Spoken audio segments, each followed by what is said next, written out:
গণ অভ্যুত্থানের চেতনাকে জাগ্রত রাখার প্রতিজ্ঞায় লক্ষ্মীপুরে ভলান্টিয়ার ফর বাংলাদেশ বিবিটির আয়োজনে আলোর মশাল নামে একটি ব্যতিক্রমী কর্মসূচি অনুষ্ঠিত হয়েছে। সোমবার ৪ আগস্ট সন্ধ্যায় লক্ষ্মীপুর কেন্দ্রীয় শহীদ মিনার প্রাঙ্গণে মোমবাতি প্রজ্বলন করে এমন আয়োজন করেন সংগঠনটি। এ সময় শুরুতে অভ্যুত্থানে নিহত সকল শহীদদের স্মরণে ১ মিনিট নীরবতা পালন করা হয়।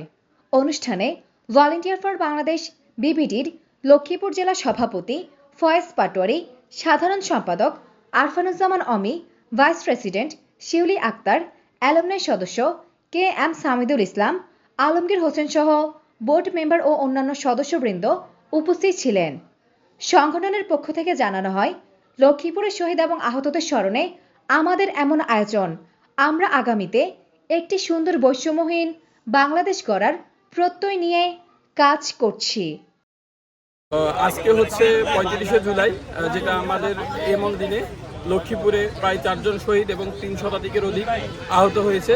তো তাদের স্মরণার্থেই ভলান্টিয়ার ফর বাংলাদেশ লক্ষ্মীপুর জেলা আজকে আয়োজন করেছে জুলাই শহীদদের স্মৃতিচারণে আলোর মশাল নামে একটি প্রোগ্রাম, যেখানে হচ্ছে গিয়ে আমরা শহীদদের স্মরণে লক্ষ্মীপুরের ছাত্র জনতা সহ মোমবাতি প্রজ্বলন একটি প্রোগ্রাম করেছি এবং তাদের স্মরণে ১ মিনিট নীরবতা পালন করেছি এবং আগামীতে যেন আমরা একটি সুন্দর সমৃদ্ধ বৈষম্যহীন বাংলাদেশ গড়তে পারি সেই প্রত্যাশায় সবাই প্রতিজ্ঞাবদ্ধ হয়েছি এবং সবাইকে নিয়েই যাতে আগামীর বাংলাদেশ আরও এগিয়ে যেতে পারে এবং আমরা যাতে আমাদের শহীদ ভাই এবং আহত ভাইদের সবসময় খোঁজখবর রাখতে পারি এবং তারা যেন দেশের কোনো কাজ থেকে বঞ্চিত না হয় এবং সবসময় যেন তাদেরকে শ্রদ্ধা করেই আমাদের নতুন বাংলাদেশ নির্মাণে এবং নতুন বাংলাদেশের কার্যক্রমে আরও এগিয়ে যেতে পারি।